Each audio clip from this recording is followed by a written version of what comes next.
the service of master trainer will be used in supporting the activities related to natural farming. I think it is not like just other training program. The master trainer will be used for next 5 years in the project period, minimum 5 years, for supporting all the state level activities in the respective states for supporting the natural farming. So with this, I extend a warm welcome to the today's guest, Mr. Professor Mihir Shah, and also Mr. Dr. Ramanjanelu, and all the delegates representing from various organizations once again to this program. Welcome. Now I request Dr. Renkarani, Deputy Director NRM, our colleague, to introduce today's guest to share his experiences. Namaste, Dr. Mihir Shah. Mihir Shah sir. We are heartfelt welcome to Mihir Shah sir, and he accepted our invitation and to join and to give his address to our participants. Thank you so much, sir. First of all, for the participants, Dr. Mihir Shah sir is a professor. He served as a professor in Shivnada University, and he was a planning commission member from 2009 to 2014, and he worked intensively on water resource management, and he is instrumental in developing this Central Water Commission and the Central Water Governing Board, and even the 12th 5-year water plan also, and focusing much on water resources. And credit so many papers, and he addressed so many people, audience in almost different parts of the world, and we're mainly focusing on water resource management. And he is instrumental in Bharat Livelihood Mission, founder of Bharat Livelihood Mission also. And presently, and he is NCNF, National Coalition of Natural Farming. He is serving for intensively on this natural farming across the country. And thank you so much, sir, for being with us. And we are very much happy, and we are very much excited to hear about your input on natural farming, sir. Thank you, sir. And over to Mihir Shah, sir. Thank you, sir. Please.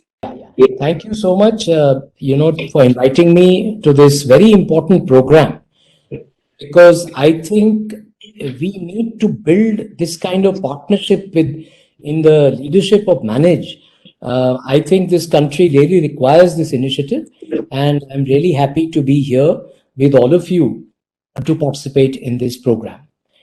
Now, as was mentioned just a few minutes ago, we all know that the Honorable Prime Minister has given great emphasis, has given a clarion call for the farmers of this country to adopt natural farming.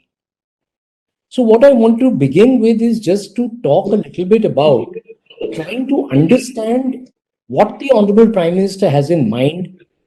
What is it that has prompted him to make these kinds of announcements? He has done so on more than one occasion.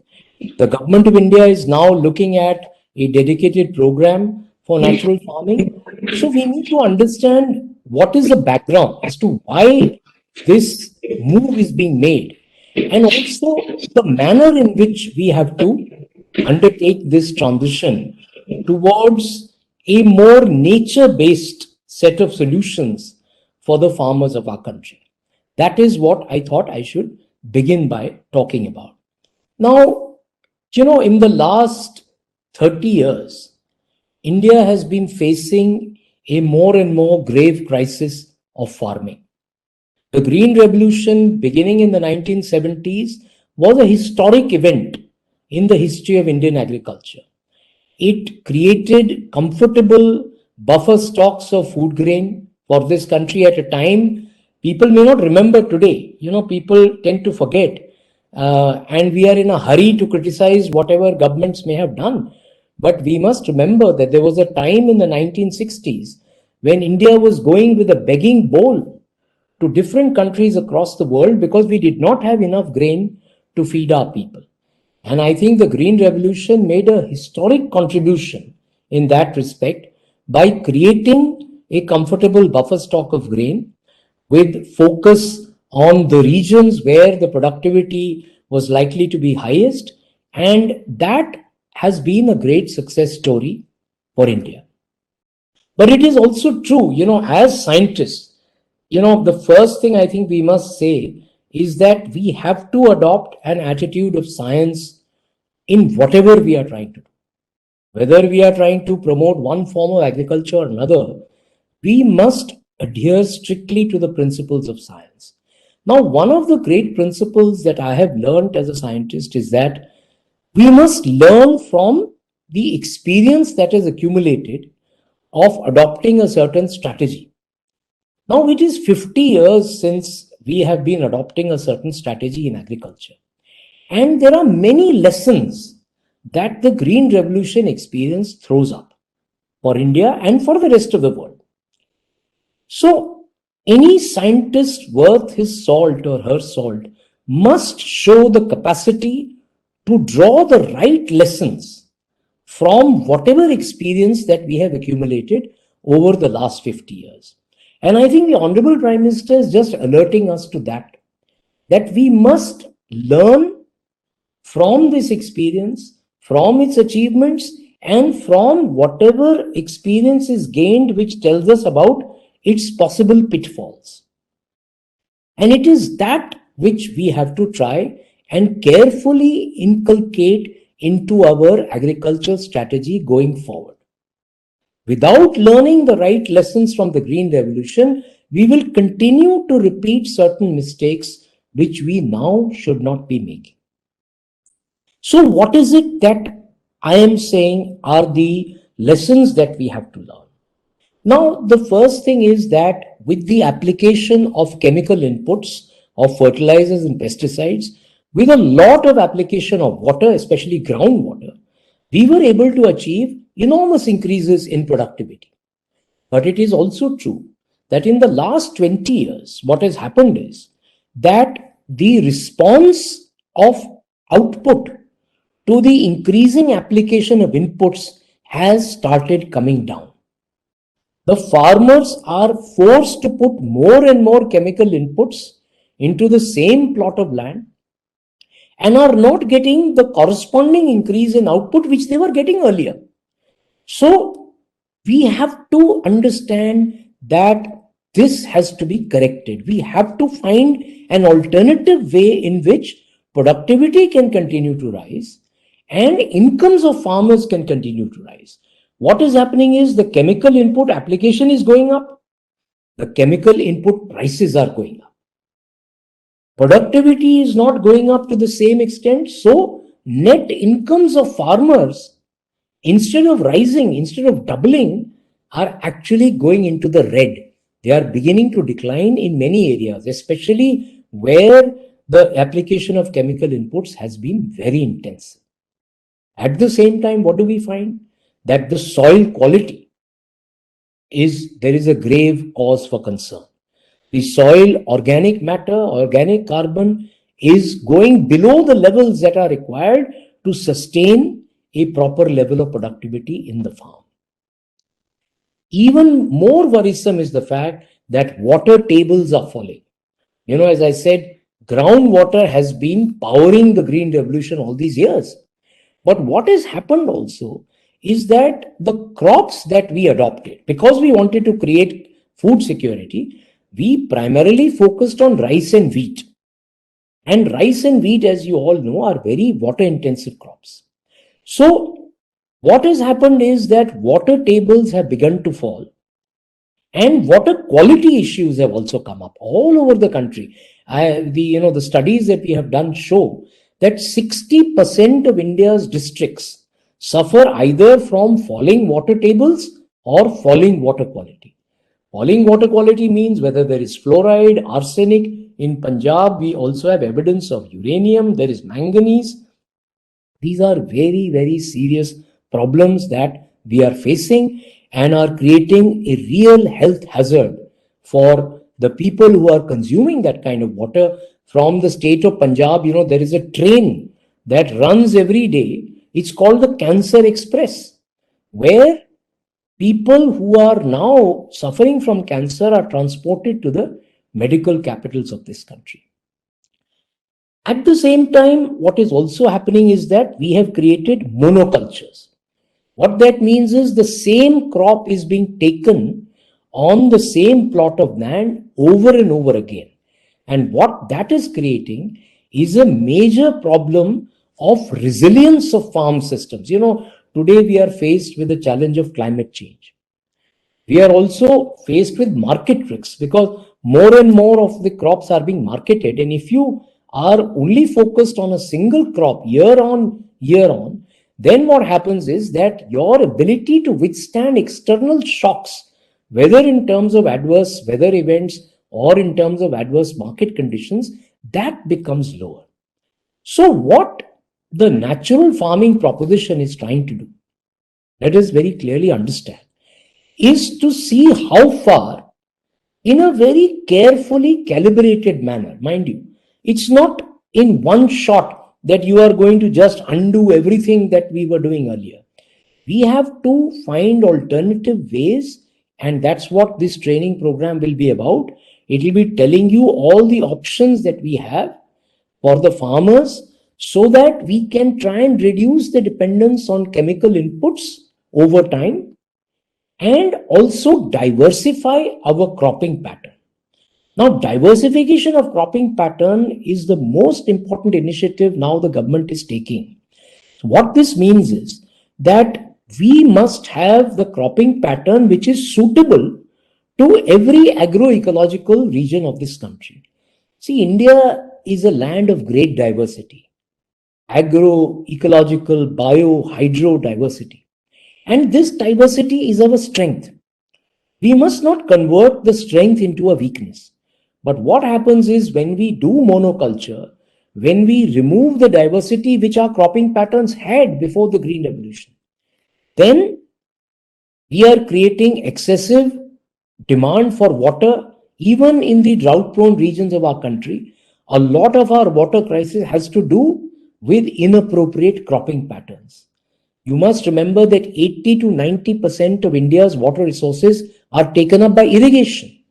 And in irrigation, just 3 crops are taking up 80% of our water. Which are those crops? Rice, wheat, and sugarcane. And these crops are even being grown in the rain-fed areas of our country. Sugarcane takes up 65% of Maharashtra's water. Actually occupies only 3% of the cultivated area, but takes up nearly 2/3 of Maharashtra's water. So finally, if India wants to solve even its water problem, we will have to diversify our cropping patterns. So what we need to do, therefore, is to find ways in which we can give options to farmers.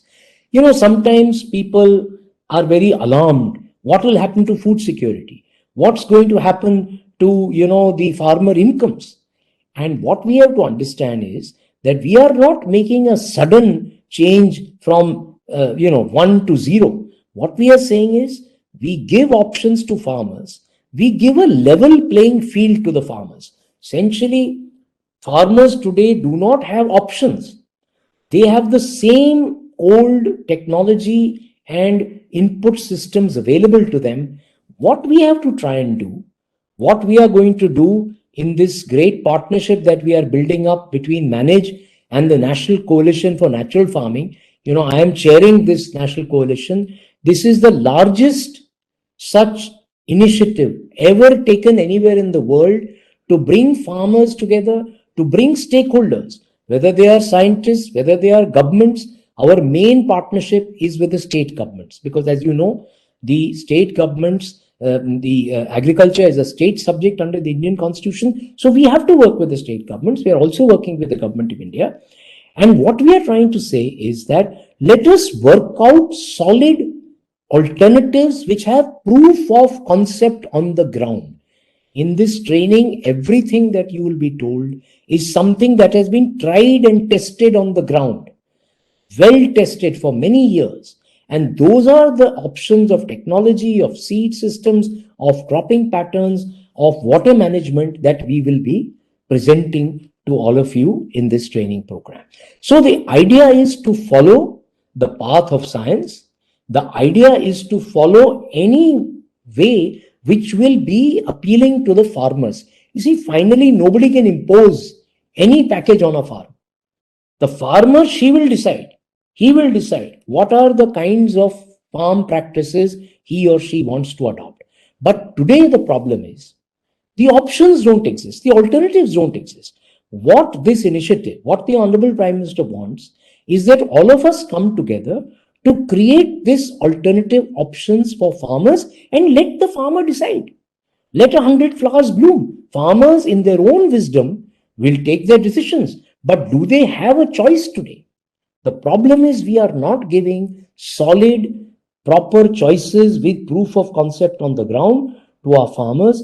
That is what we have to try and create. That is what we are going to try and explain to all of you during this training program, because the major constraint that we have, why all of you are so important for us, is that not only are these options not available, the human resources, the people who will explain these options to the farmers, who will share these options with the farmers, are in very short supply. And that is why the National Coalition for Natural Farming has been set up. That is why Manage has been given this job to create a large army of people. And what we in the coalition believe, they have to be champion farmers. See, the best way of doing agricultural extension, as you all know, the agricultural extension system in India is also fallen into disarray. In the height of the Green Revolution, this was a very active system. Today, this system is not so active. So what we need to do is to create champion farmers and create a farmer-to-farmer extension system. When the farmer explains to the farmer what are the options in farming, then that is the most effective means of communication, and we will give video content so that this can be shared very widely. So I am really happy that we are organizing this first training program, the first of many more to follow. And I thank Manage and all the organizers for giving this opportunity to share my perspectives with you. And I wish this program all the very best. Thank you very much. Thank you so much, sir, for your valuable input, focusing much on a very almost comprehensive way. Starts from importance of soil health and even water resources and diversifying cropping systems and problems of chemical farming. Why this is water table is reducing? What are the problems we are facing through chemical farming? And importance of natural farming and importance and what NCNF is, that's National Coalition of Natural Farming, is aims at, and also national focus. And they have given very broad picture about the importance of this natural farming, how this master trainers will work on this, and how this field to be tested, importance of field testing also to be done. And it's and some of the mainly on focusing on alternative options for the farmers. It's a very comprehensive, within short time, within 10 minutes, you have given very valuable input for all of us, sir. Thank you so much, sir. Thank you for your valuable input, sir. Thank you, sir.